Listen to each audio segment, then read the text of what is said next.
It's Christian Cintron. Please Yes. grace us, open the show back up second half, give him some love. Yeah, Christian! Woo!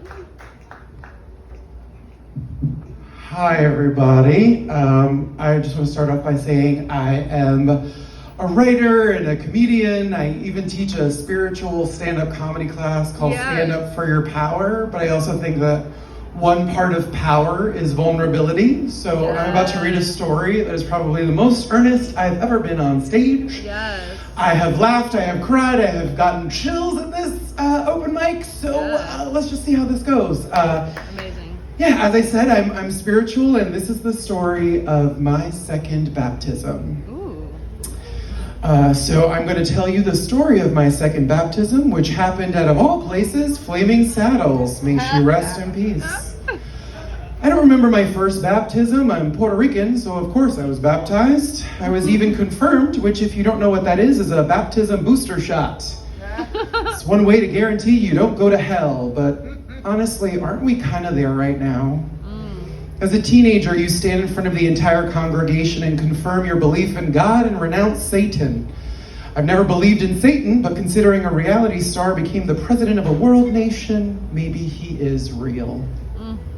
It's funny, so many people have this whole love of Satan and forgiveness of Satan, but not their fellow man. People can forgive and love villains in movies, but not their parents. How many Slytherins and fans of Darth Vader forget they're based on Nazis? Never really believed much in God either. I went to Catholic school for 14 years, and it was pretty progressive though. I mean, it wasn't progressive enough for me to have a boyfriend, take a boy to prom, or get laid before I was 19. But my world religions teacher did confirm that a lot of the Jesus narrative was faked. I can't remember if it was to piss off the Sumerians or culturally appropriate from the pagans, and honestly, it's a millennial old drama, so I'll just press on. It's 20 years later, and Karens and Jeffs are cherry picking from the Bible, ignoring that so much of it was based on the beef, on who had beef with the Jews, and the New Testament was basically all about peace, love, joy, and charity. I mean, if we're being honest, Jesus was literally the Harry Potter of his day. A guy in a book who did nice things and then came back to life. I mean, that is if you had the Barney the Dinosaur Jesus. Some people had guilt trip torture porn Jesus, who died for your sins and whose dead body is hanging around everywhere you can look. Gross viscera and blood just hanging around. It's kind of like worshiping a dead hooker from Law and Order. Jesus cared more about feeding the poor, tending to the sick, and ending corruption than he ever did about what random Bethlehemian women did with their bodies. So back to the story. I'm at Flaming Saddles, and I'm vibing at the club, and this music, and this guy walks up to me, and he's like, "Hey, what are you on?" And I just simply say, "Life." I was really feeling spiritual at the time. I had a whole awakening, and I was just enjoying being in gay spaces and dancing. I mean, when did gays stop dancing and just stand around like awkward accountants and, polo shirts, ignoring the joy of the 80s? I just wish the gay community could be how it is when Madonna's playing. Not wanting to be dragged into some weird drug deal or therapy session, I excused myself and danced away, and I saw this magical being, a fellow unicorn, also vibing to the music. They bore a striking resemblance to Tracy Chapman. If you don't know Tracy Chapman, they're the singer of that song, Fast Car. You got a fast car, I want to take it anywhere. So Tracy Chapman Jr. introduces me to their gay friends. There's a black guy, a white guy, and a Latinx guy. Being Puerto Rican, they're kind of like my genetic makeup. I have relatives of all colors. My racial identity is essentially a melange Knowles. Being of black, white, and indigenous ancestry, I joke around that I have good credit, I don't trust the police, and I believe in magic. So as soon as I arrive at the group, the black guy grabs Tracy by the pussy, and I was shocked. This was in the middle of the Trump presidency, so I did not think it was cool, especially at a fucking gay bar, and especially when he's obviously a queer man. To me, it seemed like an aggressive way to say to this AFAB person, "I'm a man and you're not, and let me show you how." Seeing that I'm 6'2" and at eye level with this dude, I did exactly the same thing and put my hand directly on his crotch. Give me one reason to stay here.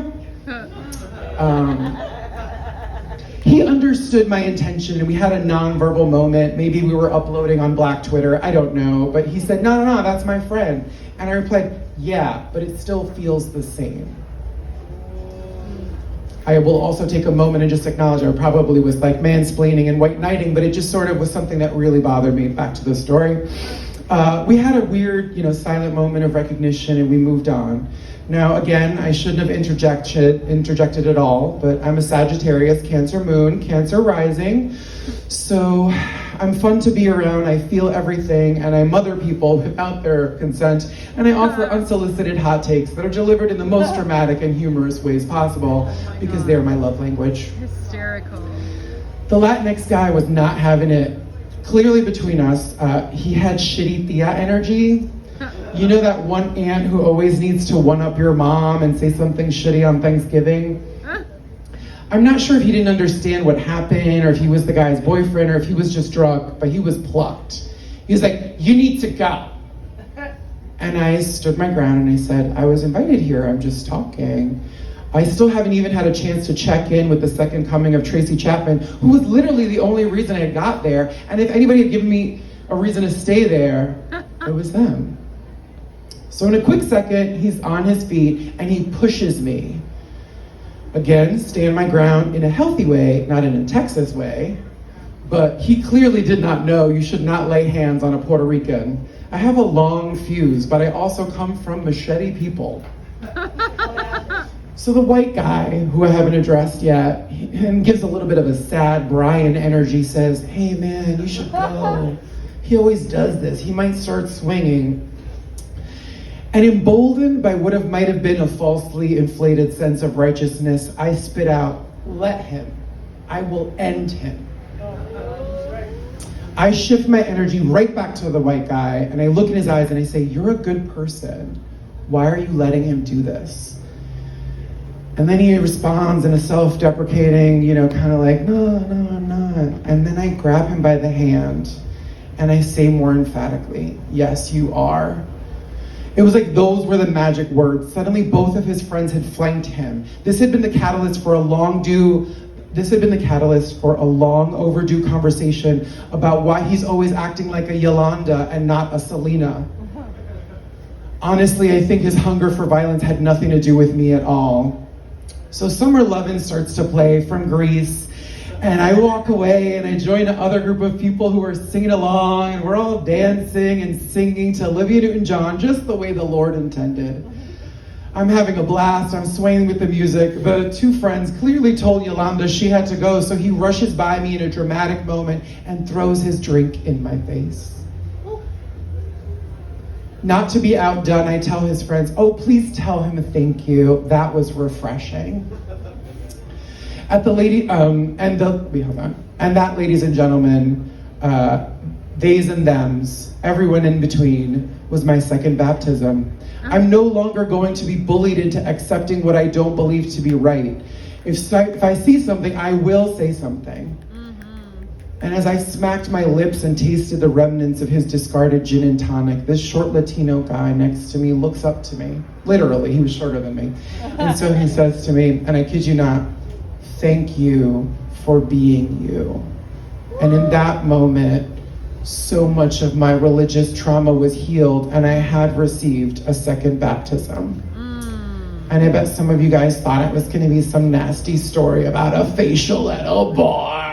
Thank you. I'm Christian Cintron, and again, it's Stand Up for Your Power. Christian, stand up for your power.